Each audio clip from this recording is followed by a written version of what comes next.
Hello everyone, welcome to the Culinary Institute of America. My name is Chef Tremblay. I'm the Associate Director of Admissions here at the college, and what I was wanting to bring you all today is an introduction to how the CIA goes about doing food and how we go about teaching food to our students. So today we're going to be using a classic cooking technique, but we're going to be doing it in more of a modern way, put a little bit of a spin on it. We're going to be making risotto, but instead of using classic arborio rice, we're going to be utilizing russet potatoes. So when we talk about russet potatoes, we're actually talking about an ingredient that carries a lot of natural starch in it. And we look at the technique of making risotto traditionally, it's really a process of taking arborio rice, which has a lot of starch in it to begin with, and gradually cooking it and pulling out those starches to make a nice soup type consistency for our risotto. It's very creamy, very rich, very hearty. So that's essentially what we're going to be doing, but instead of using that rice, as I mentioned before, we're going to be using a classic russet potato. Now, you could use other potatoes if you wanted to. However, the russet is probably going to give you the best results because of its starch content. If you were going to use like a Yukon Gold potato or a red potato, those are great boiling potatoes. However, if you tried to use them in this capacity, they don't really contain the same amount of starch quality as a russet potato, and it's going to have an effect on your cooking product at the very end. So with that being said, once you've cleaned and peeled your potatoes, you're going to want to dice them up into nice small dices. The smaller you make them, the faster they're going to cook. So that's something that you want to keep in mind, and it's also going to have an impact on the eatability of it. So you want to have some nice small dices with regard to your knife cuts. In addition to the potatoes, we're really only using a few ingredients. So like I said, very easy to make this at home. We're going to be using some white onions for our aromatics, so some small diced white onions. We've also got some minced garlic that's going to be going into as our aromatics. Our fat, we're going to be using some whole butter, which can never get too much butter if you ask me. So we're going to start off with our cooking fat. We're also going to finish off the dish with the butter as well. And then we're going to be utilizing some Parmigiano Reggiano, which is cheese of the gods, and really one of the best ingredients that you're going to find, and it's going to really add a really nice nutty quality to our dish as we go along with making it. So over here we have our heated chicken stock, which I've already seasoned a little bit because you want to make sure that your cooking liquid has a lot of seasoning, a lot of flavor, because this is where we're going to add our seasoning and really the flavor profiles for our ingredients later on. So we're not going to add a whole lot of salt and pepper to this as we move through because we're going to want our stock to be the real flavor and seasoning to the potatoes that we're going to cook later on. Very important element is that you want your stock on standby and already heated, so that way you get the proper cooking technique and the proper cooking doneness on your potatoes as they go along through. If you started off with a cold stock and you threw those all in together, you would have inconsistencies in the doneness of either your potatoes, or if you were doing a traditional risotto, it would have an adverse effect on the cooking element of your risotto rice. So very important to make sure your stock is heated from the very beginning. All right, so to begin off, what we're going to do is we're going to get some butter going in our pan here. Just going to turn on the heat a little bit. Just want enough butter to be able to coat the bottom of the pan, so we're going to let that melt down a little bit.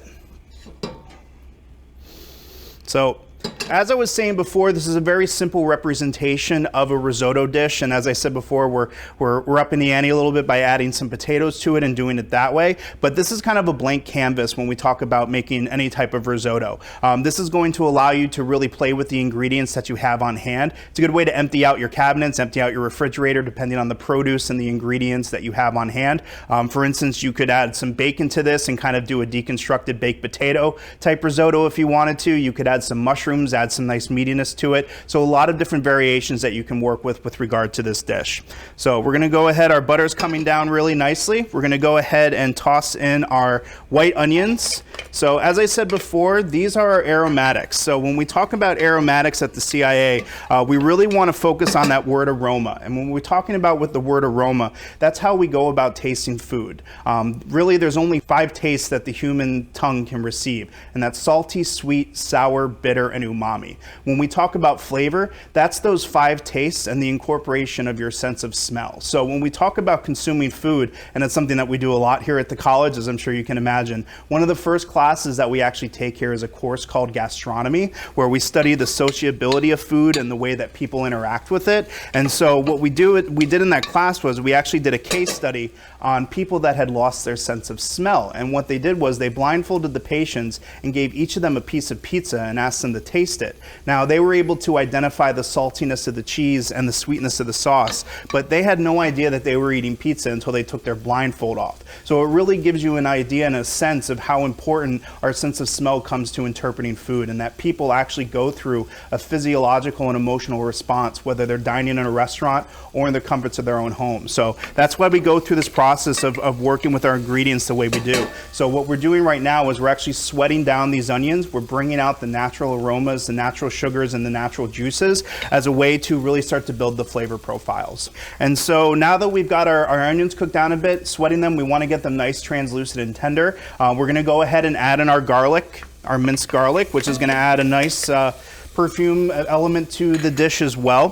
One of the main things with garlic is the sugar content. That's the reason why I put the onions in first and waited to add the garlic, since there's more natural sugar in garlic than there is in onions. By the time the onions were cooked properly, the garlic would have been burnt in the bottom of the pan. So not only is this a process where we're looking to build flavors, but it's also about understanding the ingredients and the times that it takes to cook them, so that you end up with an even cook at the end and you are maximizing your time with those flavors. So really it only takes about 30 seconds or so for the garlic to sweat out properly. Once you start to smell the onions and garlic perfuming together out of the pan, that's how you know you've got the right amount of doneness on that. So we're going to add a little bit of salt and a little bit of pepper, not too much. Okay. And so now we're going to go ahead and add in our potatoes right into the pan. Now this is a step in the process where if we were making traditional risotto, this would be called toasting the rice. So this is a very similar first step where we're going to add our potatoes into our pan. And what we're looking to do here is just get the cooking process started. We really want to start to unlock those natural starches so that they start to incorporate into the dish and start to thicken up everything as we work forward.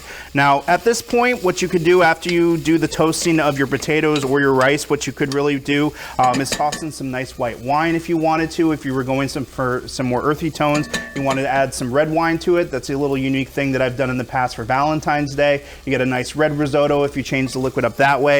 Add some nice beets or what have you to it. A lot of different elements that you can do with this dish, but once you start to see the starch that's stuck to the bottom of the pan, that's exactly what we're looking for. That's how we know we've got the cooking process started. Okay. So now we're going to go ahead and we're going to add our first amount of stock to this. We only want to add a little bit, just enough to coat the bottom of the pan, not too much. Now, this dish differs greatly from traditional risotto and working with rice, because traditionally if we were making a risotto, you would want to pay a lot of attention to this dish. You would be constantly stirring it, very much a labor of love. With regard to making it with the potatoes, over stirring it is actually going to cause those potato cuts to break down a little bit. We want them to keep their form a little bit. We don't want to have just a bowl of mashed potatoes. If that were the case, we'd be taking a much different approach to doing this. We want to gradually cook these potatoes through. So what we're looking for is a nice slow cook on them, so that way we can generate and keep that mouthfeel and the consistency that we're looking for. Now, typically with risotto, you're going to want to cook it to a doneness of al dente, and so essentially that's the consistency that we're going to be able to generate through the potatoes. As we cook them through, you're going to want to continually taste them, so that way you can get an idea of the doneness of them, so that way you have a nice consistency for your customer in the end result of the dish. So our stock is cooking down really nicely. We're starting to get some nice cloudiness. That starch is starting to pull out of those potatoes, starting to thicken up a little bit. What I'm going to do is I'm going to taste the doneness of our potatoes just to see how much more stock I want to add to the dish. Potatoes are almost there. We're going to add a little bit more stock to it, not too much, just a touch. Okay. And we're going to add a little bit more salt. Now, one important thing that I wanted to mention was, as I talked before about seasoning our stock ahead of time, an important thing that you want to keep in mind with seasoning is that as this cooks, as these potatoes start to take on the cooking liquid and it starts to condense, it's going to actually intensify the seasoning that we have in there. So the more this reduces, the more evaporation that we have from the liquid, the more the sodium content is going to grow. So that's something that you really want to be mindful of, to not have an overly salty stock when you start with everything.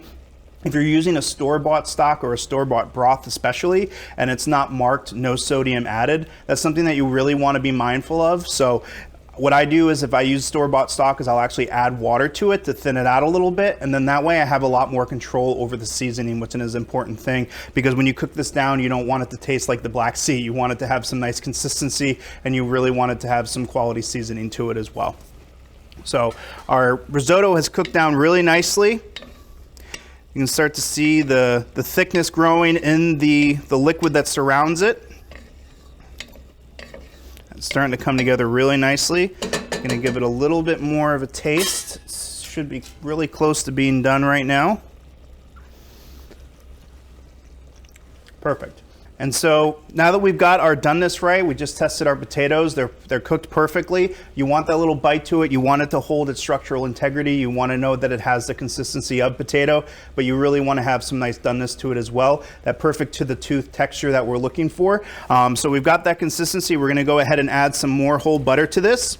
Now, some of you might know the term in French to finish a dish with butter. It's monter au beurre. So that's essentially what we're doing here. We're going to turn off our heat, and this is where you want to stir it a bit. As I was saying before with this dish, you don't want to give it a whole lot of action in the pan as it's cooking because you want the potato to hold that structural integrity. But at this point, we really want to mix it around so that way it pulls out the last bit of starch. And this butter is going to add some velvetiness to it. It's going to add some more richness to the dish, as well. It's going to really help thicken it up even more. So it's going to make it nice and rich. So we've got our butter incorporated. Now we're going to go ahead and add our Parmigiano Reggiano, our cheese of the gods, as I like to say.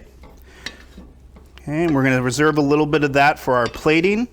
So you can see we've got a really nice consistency. If you didn't already know this was potatoes and it was served to you, you would be completely content with this type of risotto. It's the perfect type of consistency. It's got some thickness and heartiness, the richness of the butter and the starch mixing with that chicken stock. Really a nice way to utilize potatoes that you have on hand. And so now we're all set and ready to go. We've got our cheese and our butter incorporated, so we're ready to plate.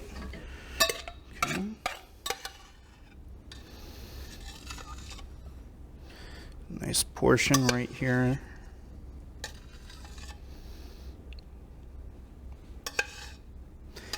That cheese is nice and gooey in there. Perfect. So now what we're going to do is finish it with a little more cheese because cheese never hurt anybody. And there we go. Beautiful potato risotto. Enjoy.